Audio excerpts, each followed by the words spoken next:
మాట్లాడు. ధనుజ ధనుజ ధనుజ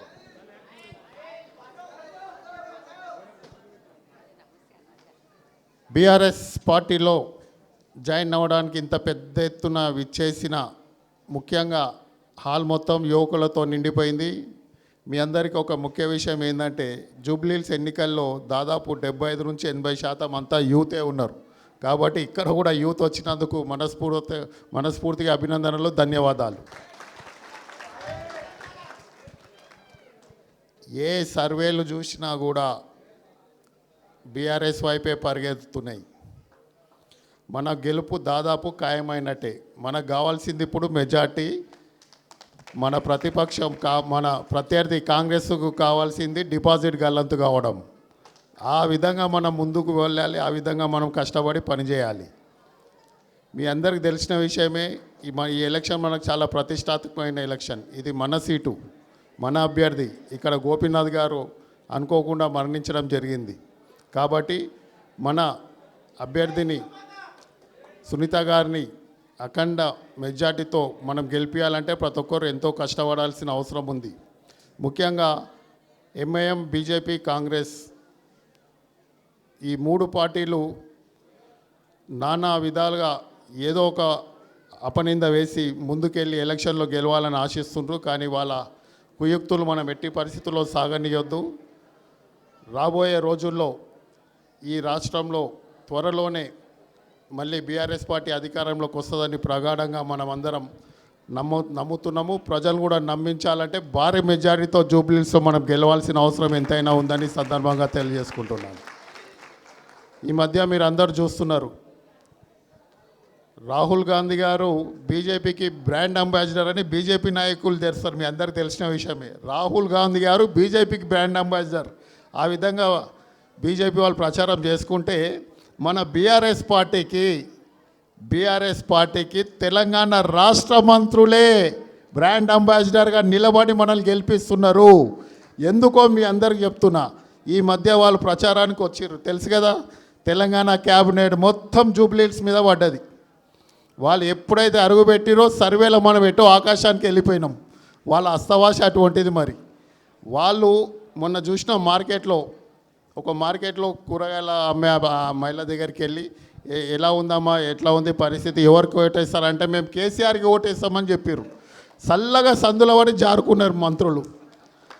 ఇక్కడికి వచ్చి ప్రచారం చేయలేక ఏమనలేక ఒక దిక్కు రాష్ట్రంలో వరదలతోని రాష్ట్రం అంతా అతలకుతలం అవుతుంటే మంత్రులు జూబ్లీహిల్స్లోకి వచ్చి దోషాలు వేస్తున్నారండి. ఎంతకంటే దౌర్భాగ్యం ఇంకేమైనా ఉన్నదా? కాబట్టి మీరందరూ ఒకటి ఆలోచించుకోవాలి. మంత్రులు వచ్చి మన బీఆర్ఎస్ పార్టీని గెలిపిస్తున్నారు, వాళ్ళని ప్రజలు తరిమి కొడుతున్నారు. అందుకు నేను వాళ్ళ బ్రాండ్ అంబాసిడర్గా చెప్తున్నా. ప్రజలకు సమాధానం చెప్పే ఓపిక మంత్రులకు లేదు. మంత్రులు ఏ విధంగా మారిపోయారంటే ఇక వాళ్ళకు అర్థమైపోయింది. సర్వేలు ముఖ్యమంత్రి గారు కూడా గత 4-5 రోజుల నుంచి నిద్రపోతలేడు. మీ అందరికీ ఒక విషయం, సోషల్ మీడియాలో మీరందరూ అంతా యూత్ ఉన్నారు, చాలా ముఖ్యమైన విషయం చెప్తున్నాను నేను. కర్మ అనేది సోషల్ మీడియాలో ఈ మధ్య చాలా వైరల్ అవుతుంది. మీ అందరికీ తెలుసో తెలియదో. ఏది ఓపెన్ చేసినా కూడా కర్మ అనేసిపోతుంది. కర్మ అనేది ఏ విధంగా ఉందంటే మీకు 2 ఉదాహరణలు చెప్తా. రాష్ట్ర ముఖ్యమంత్రి గారు చేసిన కర్మ ఏ విధంగా ఉందంటే 6 గ్యారెంటీలు అని చెప్పి అధికారంలోకి వచ్చిండా? ఒక్కటంటే ఒక్క గ్యారెంటీ ఇంప్లిమెంట్ చేసిండా? ఒక్కటన్నా సరే. ఉచిత బస్సు ఆడవాళ్ళకు ఉచిత బస్సు ఇచ్చి మగవాళ్ళ దగ్గర నుంచి 2 వసూలు చేస్తున్నారా లేదా? మీరే సాక్ష్యం. ఉన్న ఒక్క గ్యారెంటీ అది కూడా ఖతమైపోయింది. రుణమాఫీ లేదు, మహిళలకు 2500 ఇస్తున్నారు, అది లేదు, కళ్యాణ లక్ష్మి లేదు, షాదీ ముబారక్లకు చెప్పాలనుకుంటా పోతే ఇంకా 2-3 గంటలు అవుతుంది. 6 గ్యారెంటీలు ఏ విధంగానైతే చెప్పి అధికారంలోకి వచ్చిందో, తులం బంగారం మహిళలు అంటున్నారు, తులం బంగారం కూడా లేదు.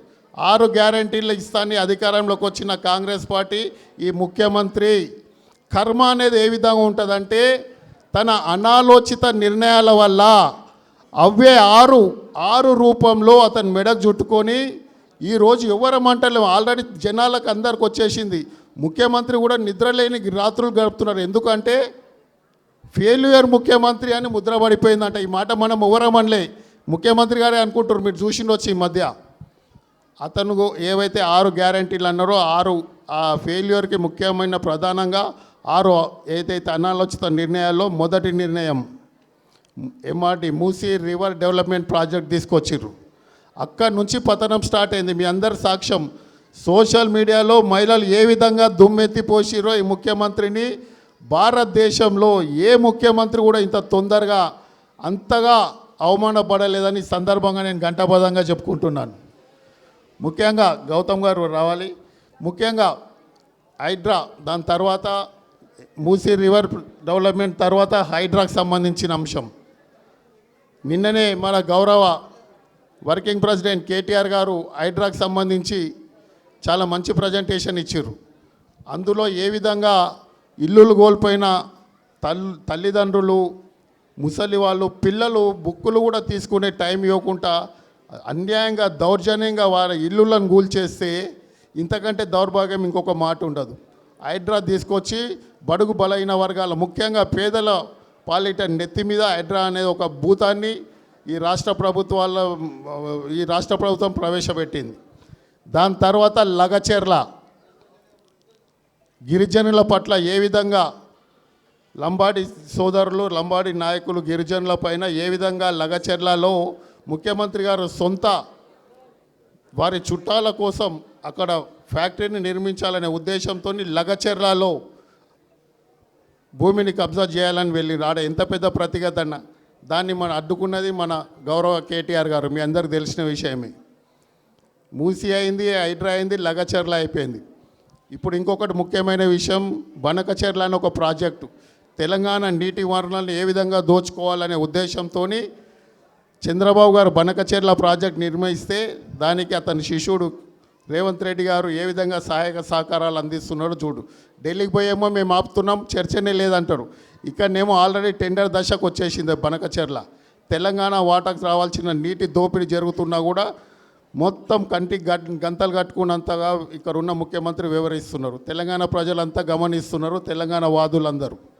దాని తర్వాత మొన్ననే ఈ మధ్య 4-5 వారాల నుంచి గత 4-5 వారాల నుంచి ప్రజల నోట్లో నానుతుంది. ముఖ్యంగా బడుగు బలహీన వర్గాలను ఏదైతే బీసీలని 42% బీసీలకు రిజర్వేషన్లు ఇస్తున్నాము అని ఒక కపట ప్రేమ ప్రదర్శించి, తెలుసు అది ముఖ్యమంత్రి గారికి తెలుసు, ఇక్కడ ఉన్న రాష్ట్ర కాంగ్రెస్ నాయకులకు అందరికీ తెలుసు, హైకోర్టులో ఎట్టి పరిస్థితులు అయితే నిలబడదు.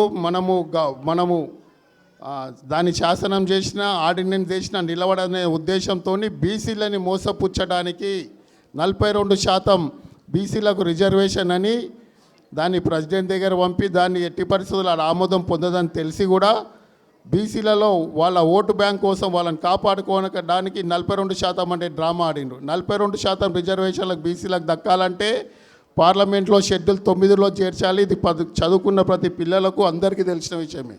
కానీ ముఖ్యమంత్రి గారు స్థానిక సంస్థ ఎన్నికలని వాయిదా వేయాలనే ఒక ఉద్దేశంతోనే ఈ 42% రిజర్వేషన్ అని తీసుకొచ్చింది.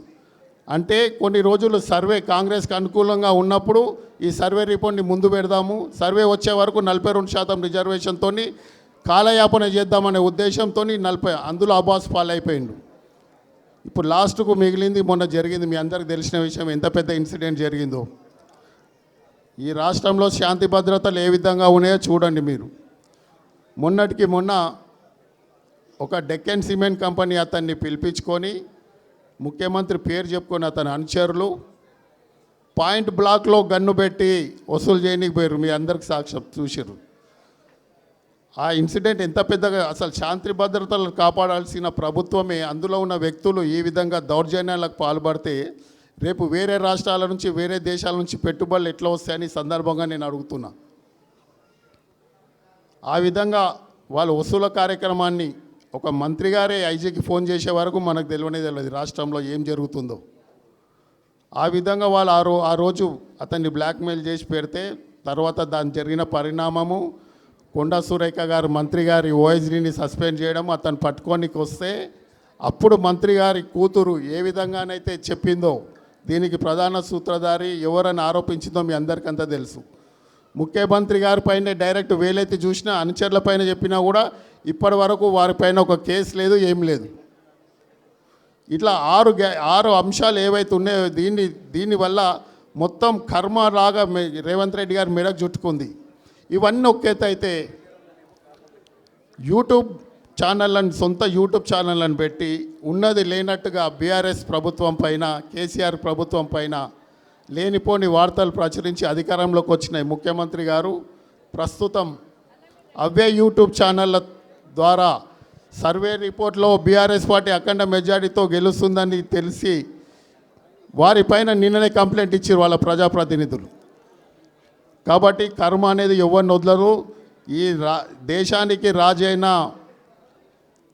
ప్రధానమంత్రి అయినా ముఖ్యమంత్రి అయినా ఎవరిని కూడా కర్మ అనేది వదిలిపెట్టదు. కాబట్టి మీరందరూ గమనించాలి. ఈ రాష్ట్రంలో జరుగుతున్నాయి ఇంత స్పష్టంగా మీకు ఎందుకు తెలుస్తున్నా అంటే ఇక్కడ యూత్ ఎక్కువ ఉన్నారు. ఇవి మీ అందరూ తెలుసుకోవాల్సిన విషయం. ముఖ్యంగా ఎంఐఎం సోదరులు కూడా చాలామంది ఈరోజు కాంగ్రెస్ పార్టీలో జాయిన్ అవుతున్నారు. అసద్ గారి గురించి మీకు తెలుసు. ఎంఐఎం సోదరులు జాయిన్ అవుతున్నారు, బీఆర్ఎస్ కాంగ్రెస్ ఎంఐఎం సోదరులు. అసద్ గారి గురించి మీకు తెలుసు. బీహార్ ఉత్తరప్రదేశ్లో ఎన్డీఏకు అమిత్ షాకు లోపల ఫ్రెండ్షిప్ చేస్తూ అక్కడ వాళ్ళు ఏ విధంగా పోటీ చేయమంటే ఏ రాష్ట్రంలో అయినా మహారాష్ట్ర, బీహార్, యూపీ బీజేపీకి అనుకూలంగా పోయి వాళ్ళ డైరెక్షన్ మీద అక్కడ పోటీ చేస్తాడు. జూబ్లీహిల్స్ నియోజకవర్గానికి వచ్చే వరకు ఇక్కడ కాంగ్రెస్తో జత కడతారు. మీరే ఒకసారి ఆలోచించండి ఏం జరుగుతుందో.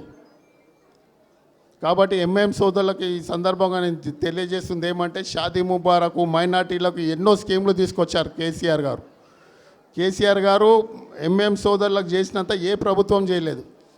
కాబట్టి మీరు ఒక్కసారి ఆలోచించి మీరు ఈసారి జూబ్లీహిల్స్ నియోజకవర్గంలో బీఆర్ఎస్ పార్టీని ఎంఐఎం సోదరులు, మైనార్టీ సోదరులు, ఇక్కడ విచ్చేసిన కాంగ్రెస్ బీజేపీ సోదరులు అత్యధిక మెజార్టీతో గెలిపించాలని కోరుకుంటూ ఈ అవకాశం ఇచ్చినందుకు హృదయపూర్వకంగా అభినందనలు, ధన్యవాదాలు.